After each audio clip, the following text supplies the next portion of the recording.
Hello friends, आज हम the Hindu adoption and maintenance act 1956 के सेक्शन 18 से सेक्शन 21 के बारे में बताएंगे। इसका सेक्शन 18 कहता है मेंटेनेंस ऑफ वाइफ का मेंटेनेंस किस तरीके से लीगल होगा और कैसे उसका मेंटेनेंस मिलेगा। इस सेक्शन में कहा गया है एक हिंदू वाइफ चाहे इस एक्ट के स्टार्ट होने के पहले या स्टार्ट होने के बाद उसकी मैरिज हुई है तो लाइफ टाइम हस्बैंड उसका मेंटेनेंस देने के लिए बाध्य होगा। इसका सब क्लास 2 कहता है कि अगर पत्नी हस्बैंड से सेपरेट रह रही है, अलग रह रही है, तब भी वो मेंटेनेंस पाने की हकदार है यदि उसको कोई गिल्टी या डिजर्शन के कारण वो अलग रह रही है। गिल्टी या डिजर्शन के कारण हस्बैंड के द्वारा कोई ऐसा कृत्य किया जा रहा है, ऐसी कोई प्रॉब्लम उसको क्रिएट की जा रही है कि उसको डिजर्शन हो रहा या उसको गिल्टी हो रही है, उसे ये महसूस होता है कि हस्बैंड के साथ रहना उसके जिंदगी के लिए खतरा है, उसके जीवन के लिए खतरा है, उसको मानसिक प्रताड़ित किया जा रहा है, उसको शारीरिक प्रताड़ित किया जा रहा है, उसको डिजर्शन में रखा गया है, उसको डिजर्शन हो रहा है या उसको गिल्टी हो रही है, तब वो अलग रह रही है। इसका मतलब उसका रीजनेबल रीजन है अलग रहने का, तो वो मेंटेनेंस पाने की हकदार है। सेकंड, इसका सब क्लॉज बी कहता है उसके साथ क्रूएलिटी कर रहा, हस्बैंड क्या कर रहा, क्रूएलिटी कर रहा। अगर क्रूएलिटी के कारण वो अलग रह रही है, क्रूएलिटी मीन्स उसको इतना मारता हाथ पैर टूट जाता है, दारू पी करके मारता, सामाजिक बेइज्जती करता है, इस तरीके का कोई भी कृत्य करता है जिससे उसके साथ क्रूरता हो, क्रूअलिटी उसको, अगर क्रूअलिटी के कारण ये रीजन है कि क्रूअलिटी के कारण वो अलग रह रही है, तब भी अलग रहने के दरमियान वाइफ मेंटेनेंस पाने की हकदार होगी। अगर इसका सब क्लॉज सी हटा दिया गया है, इसका सब क्लॉज डी कहता है एनी अदर वाइफ लिविंग, अगर उसकी एक पत्नी कोई जीवित है और रह रही है और उसके कारण वो अलग रह रही है, उसकी कोई पत्नी जो उसके साथ रह रही है और उसके कारण उसको मानसिक पीड़ा हो रही है और उस कारण से युक्त रीजन से वो अलग रह रही है, तब भी वो मेंटेनेंस पाने की हकदार है। इसका सब क्लॉज ही कहता है he keeps a concubine in the same house or elsewhere, अगर उसकी उपपत्नी, अगर उस पर्सन की उपपत्नी उस घर में एक साथ रह रही है या उपपत्नी के साथ वो अलग कहीं जाकर के हस्बैंड रह रहा है, इस कारण से वो फादर इन लॉ के हाउस को छोड़ करके कहीं अदर रह रही है, तब भी उसका सुइटेबल रीजन होगा, लीगल रीजन होगा अलग रहने का, और हस्बैंड उसका मेंटेनेंस देने का हकदार होगा। इसका सब क्लॉज एफ कहता है सीज टू बी हिंदू, अगर हस्बैंड ने हिंदू धर्म का त्याग कर दिया है और किसी अदर रिलीजन को अडॉप्ट कर लिया है, अगर किसी धर्म को मान लिया है, हिंदू धर्म को त्याग कर दिया है, इस कारण वो वाइफ अलग रह रही है, तब भी वो मेंटेनेंस पाने की हकदार है। इसका सब क्लॉज जी कहता है अदर कॉज जस्टिफाइंग हर लिविंग सेपरेटली, ऐसा कोई दूसरा जस्टिफाइड और लीगल रीजन है, ये सुइटेबल लगता है कि ये विधिक रीजन है, इस वजह से ये अलग रह रही है। जैसे उसको कोई छुआछूत की बीमारी हो गई है, वो बीमारी दूसरे को लग सकती है, इसके कारण अलग रह रही है, या उसके कारण उसको किसी ऐसे रीजन के कारण जिससे वाइफ की लाइफ को खतरा हो या उसके बच्चों को खतरा हो, इस कारण से वो अलग रह रही हो, वो भी युक्त रीजन होगा, लीगल रीजन होगा। और अगर कोर्ट के समझ में आता है कि अलग रहने का वाकई में लीगल रीजन है, तो उसके दरमियान, सेपरेट रहने के दरमियान भी हस्बैंड उसको मेंटेनेंस देगा। अब इसका क्लॉज सेकंड कहता है shall not be entitled, shall not be entitled unchaste बिना कारण। अगर वो पत्नी बिना कारण के हस्बैंड से अलग रह रही, बिना किसी कारण के, अपनी स्वेच्छा से, या कोई कारण ही नहीं उसका अलग रहने का, तो फिर हस्बैंड मेंटेनेंस देने का हकदार नहीं होगा। अगर उस पत्नी ने हिंदू धर्म का त्याग कर दिया है, अब वो हिंदू नहीं रह गई है और किसी रिलीजन में चली गई और किसी धर्म को अपना लिया है, तो फिर हस्बैंड मेंटेनेंस देने का एंटाइटल नहीं होगा, फिर वो हस्बैंड उसको गुजारा नहीं देगा। ये इसका सेक्शन सब क्लास थर्ड कहता है, सेक्शन 18 का। तो ये कुछ रीजंस थे जिनके कारण ये हस्बैंड गुजारा कब देगा, मेंटेनेंस कब देगा और कब नहीं देगा, ये सेक्शन 18 में बताया गया। सेक्शन 19 इसका कहता है maintenance of widowed daughter in law. Widows daughter in law बहू। अब बहू सास से, ससुर से कैसे मेंटेनेंस पाएगी या नहीं पाएगी, कब पाएगी, उसके बारे में सेक्शन 19 में बताया गया। इनमें कहा गया, इसका सब क्लास 1 कहता है entitled to be maintenance by her father in law. वह अपने ससुर से गुजारा या मेंटेनेंस पाने की हकदार होगी जब उसका हस्बैंड खत्म हो गया हो। अब उसका हस्बैंड जीवित नहीं है तो बहू को उसके ससुर में से मेंटेनेंस पाने की हकदार है। लेकिन अगर वो विधवा या वो विडोड खुद अपनी कमाई से या उसके हस्बैंड के स्टेट से, हस्बैंड के सोर्स से जो उसको कमाई आ रही, जो उसके जमीन जायदाद से कमाई आ रही, ऐसी किसी चीज से उसको अगर उसका मेंटेन हो रहा है, उसका गुजारा, उसका जीवन चल रहा है, तब फिर फादर इन लॉ एंटाइटल नहीं होगा। अब इन्होंने कहा कि हस्बैंड है या उसके स्टेट से या उसके कमाई से अगर उसका चल रहा तो फादर इन लॉ उसका मेंटेनेंस नहीं देगा। अगर उस बहू के फादर मतलब मायके पक्ष, फादर या मदर की इनकम से या उन्होंने जो इसको प्रॉपर्टी दिया बहू को बाई चांस, उसके कारण उसका मेंटेनेंस चल रहा, तब भी फादर इन लॉ मेंटेनेंस देने का हकदार नहीं होगा। अगर उस विधवा के बच्चों से, लड़के से या लड़कियों से, उनसे उसको पैसा आ रहा या उनके जमीन से, उनके स्टेट से, उनकी लैंड से भी उसको पैसा आ रहा, और उससे उसका जीवन गुजर बसर चल रहा है, उसको कोई प्रॉब्लम नहीं है, तो फिर भी उसका ससुर फादर इन लॉ मेंटेनेंस देने का एंटाइटल नहीं होगा। अब इसका सब क्लास 2 कहता है कि अगर उस बहू ने रीमैरिज कर लिया, वो तब तक तो मेंटेनेंस देगा, अगर इनमें से कोई सुइटेबल कारण नहीं हुआ तो तब तक फादर इन लॉ उसको मेंटेनेंस देगा। अगर उसका कहीं से भी कोई सोर्स नहीं है इनकम का, जीविकोपार्जन का, तब फादर इन लॉ देगा। लेकिन अगर फादर इन लॉ के पास ही इतनी इनकम या प्रॉपर्टी या इतना सोर्स नहीं है कि वो अपना जीवन चला सके, तो फिर वो एंटाइटल नहीं होगा।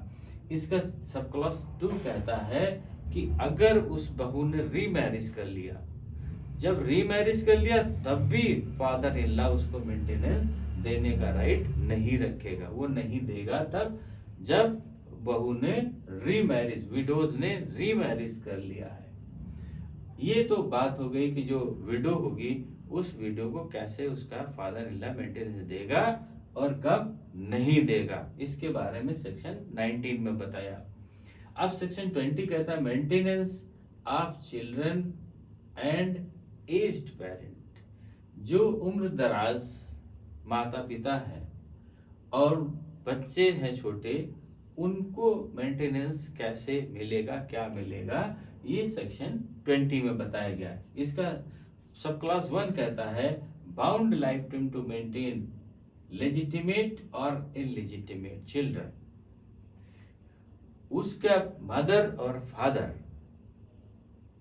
यहां पर जो पेरेंट्स का मीनिंग होगा वो क्या होगा, स्टेप मदर फादर या नेचुरल मदर फादर, दोनों मीनिंग होंगे। इसमें कहा गया कि उनका लेजिटिमेट या इलेजिटिमेट माइनर चाइल्ड है तो उसके पेरेंट्स को उसका मेंटेनेंस देने का लाइफ टाइम उसका अवसर रहेगा, वो लाइफ टाइम उसको बाउंड रहेगा मेंटेनेंस देने के लिए। इसका सब क्लॉज 2 कहता है लेजिटिमेट और illegitimate child can claim maintenance from mother and father. कब तक, जब तक कि वो 18 साल के नहीं हो जाते तब तक, चाहे वो लेजिटिमेट हो चाहे इलेजिटिमेट बच्चा हो, अपने पेरेंट्स से क्लेम करने का राइट रखता है, अपना मेंटेनेंस राइट रखता है, जब तक कि लड़का 18 साल का नहीं हो जाता और लड़की की मैरिज नहीं हो जाती। लड़की की 18 साल या 21 साल उम्र नहीं है, जब तक कि लड़की की मैरिज नहीं हो जाती तब तक वो मदर फादर से क्या मेंटेनेंस लेने का राइट रखती है। और लड़का कब तक रखेगा, 18 ईयर्स तक। सेक्शन इसका सब क्लॉज 3 कहता है unable to maintain himself by own earning और अदर प्रॉपर्टी। इसमें इसका जो सब क्लॉज 1 है इसका ये अपवाद है। इसमें कहा गया, उसमें कहा लाइफ टाइम मेंटेनेंस देने का राइट रखता है, लेकिन सब क्लॉज 3 में कह दिया कि अगर वो बच्चा, वो चाइल्ड खुद की अर्निंग उसकी इतनी है कि वो अपना मेंटेनेंस कर सकता है, या उसके पास कोई ऐसी प्रॉपर्टी है जिस प्रॉपर्टी की अर्निंग से वो उसकी लाइफ मेंटेन हो सकती है, तब वो पेरेंट्स उसको मेंटेनेंस देने के इंटाइटल नहीं होंगे, क्योंकि वो खुद इतनी अर्निंग कर रहा है, खुद उसकी अर्निंग इतनी हो रही है कि उसकी लाइफ सुटेबल तरीके से चल सकती है, तो वो मेंटेनेंस पाने का हकदार नहीं होगा और उसके पेरेंट्स मेंटेनेंस देने के हकदार नहीं होंगे। ये इसका सेक्शन 20 कहता है। सेक्शन 21 क्या है, डिपेंडेंट्स डिफाइंड। इसमें डिपेंडेंट्स कौन होगा, कौन कौन डिपेंडेंट्स होगा, वो उसको डिफाइन किया गया। इसमें एक पर्सन है एक्स, तो एक्स का कौन कौन, एक्स एक पर्सन है, एक्स का कौन कौन उससे मेंटेनेंस पाने का राइट रखता है, ये इसके सेक्शन 21 में कहा गया। एक्स का फादर, अगर एज ओल्ड हो गया और बच्चा, वो एक्स जो है यंग है, उसकी अर्निंग है और फादर की अर्निंग कुछ नहीं है, फादर मेंटेनेंस पाने का राइट रखेगा, मदर राइट रखेगी। विडोज फ्रॉम रीमैरी, जब तक पत्नी विडो है वो रीमैरी नहीं कर लेती है तब तक फादर इन लॉ से वो क्या करेगी, मेंटेनेंस पाने की राइट रखती है। 4th सन, बेटा, उसका बेटा और उस बेटे का बेटा, लेकिन वो माइनर हो और सपोज करते बेटा माइनर है, वो मेंटेनेंस पाने का राइट रखता है। बेटे का बेटा, वो मतलब अपने दादा से, अपने बाबा से कैसे मेंटेनेंस पाने का राइट रखेगा, अगर सन उसका फादर, जो पोता है पोते का फादर मतलब दादा का बेटा, अगर उससे उसकी अर्निंग, उसकी प्रॉपर्टी से उसके पोते की अर्निंग नहीं है, उसके पोते का जीवन नहीं चल सकता, जो उसके फादर ने उसको प्रॉपर्टी दी है या उसकी अर्निंग खुद की नहीं है, तब वो दादा से क्लेम करेगा। अगर उसकी अर्निंग है उसके फादर के सोर्स से तो क्लेम नहीं कर सकता। अब उस सन का सन, सन का सन, फिर सन का सन, वो कब पाएगा? जब सन से कोई प्रॉपर्टी उसको नहीं मिली, सन के सन से कोई प्रॉपर्टी नहीं मिली, और कहीं से भी उसकी कोई जीविकोपार्जन का साधन नहीं है, उसका मेंटेनेंस करने का कोई भी जरिया नहीं है, तब वो क्लेम कर सकेगा। अगर वो माइनर है तब वो मेंटेनेंस किसी भी तरीके से अपना पूरा नहीं कर पा रहा, तब वो क्लेम करेगा, अदरवाइज उसको क्लेम करने का राइट नहीं होगा। अब इसका सेक्शन सब क्लास 5 कहता है मैरिड और अनमैरिड डॉटर। अनमैरिड डॉटर जब तक उसकी मैरिड नहीं हो जाती तब तक वो पाने का हकदार है। अनमैरिड और मैरिड डॉटर क्या होगा? मैरिड डॉटर हो गई और वो अपने ससुराल चली गई और वहां से उसको किसी कारण बस उसको यहाँ भेज दिया गया। अब वो वहां से विदाउट रीजन यहाँ पर चली आई तो हस्बैंड का राइट खत्म हो गया कि उसका मेंटेनेंस देने का। फिर यहाँ कर उसका जीवन कैसे चलेगा? अगर उसके पास कोई प्रॉपर्टी नहीं है, उसकी कोई सेल्फ की अर्निंग है, तो कहीं से कोई उसकी जो चीजें हैं वो उससे लाइफ उसका नहीं चल रहा है, तब वो मेंटेनेंस पाने की राइट रखेगी। विडो डॉटर, अगर कोई लड़की है अपने ससुराल पक्ष से, उसको कहीं से भी मेंटेनेंस पाने का राइट नहीं, वो नहीं मिल सकता, क्योंकि उसके हस्बैंड ने कोई प्रॉपर्टी नहीं छोड़ी और उसके फादर इन लॉ के पास कोई प्रॉपर्टी नहीं है। फादर इन लॉ की इनकम 0 है, हस्बैंड जो है जीवित नहीं है, उसके बच्चों से उसकी कोई इनकम नहीं है, बच्चों के पास कोई प्रॉपर्टी नहीं है और सेल्फ की कोई प्रॉपर्टी नहीं। विडो का कोई सहारा कहीं से ससुराल पक्ष की तरफ से नहीं है। अगर तब वो क्या करेगी? फादर के पास आएगी मैरिड, और तब वो जब कहीं से कोई रास्ता नहीं बचेगा तब वो फादर से मेंटेनेंस पाने का राइट रखेगी। और उस विडो डॉटर का सन माइनर अगर है या डॉटर माइनर है या उसकी मैरिज नहीं हुई है, तब और उसके क्या हुआ? फादर और ग्रैंडसन, डॉटर का ये सन, सन का सन और उसकी डॉटर, तो इनके जो फादर हुए, विडो का हस्बैंड और विडो का फादर इन लॉ, उनसे कोई इनको प्रॉपर्टी नहीं मिली और कोई भी अर्निंग कहीं से नहीं है, ना मदर की है, ना फादर की है, ना ग्रैंडफादर की है, तब ये जो सन है या माइनर है, ये तब हमसे राइट पाएगा, तब इसको राइट मिलेगा इसका मेंटेनेंस करने का, जब इसका हस्बैंड के पक्ष से या उसके फादर के पक्ष से टोटल इनकम 0 हो जाए, उससे कहीं कोई साधन नहीं बचता है, तब वो राइट पाएगा उसमें लेने का। अब इसका 8th पार्ट कहता है लेजिटिमेट डॉटर और लेजिटिमेट सन। अगर उसका विडो का लेजिटिमेट सन या इलिजिटिमेट सन या इलिजिटिमेट डॉटर है, चाहे लेजिटिमेट है पहले आ जाएगा, अब इलिजिटिमेट भी है और उसका कहीं से उसके फादर के द्वारा छोड़ी गई प्रॉपर्टी या उसके जो सेल्फ की इनकम है उनमें से कुछ भी नहीं है, मतलब उसकी कोई सोर्स ही नहीं है, और वो लेजिटिमेट सन है या 9th लेजिटिमेट डॉटर है, तब वो भी राइट पाएगी, उसका भी हक होगा कि वो मेंटेनेंस पा सकती है।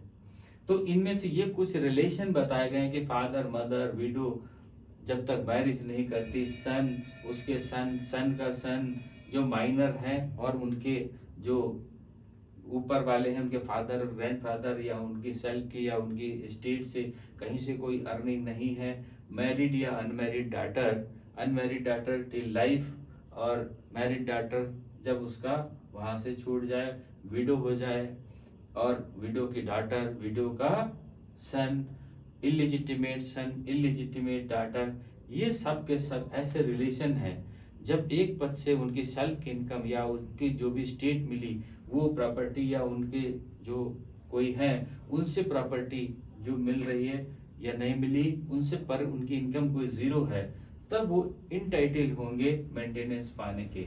तो ये 9th ऐसे रिलेशन है जिनके द्वारा कोई भी डिपेंडेंट्स मेंटेनेंस क्लेम कर सकेगा।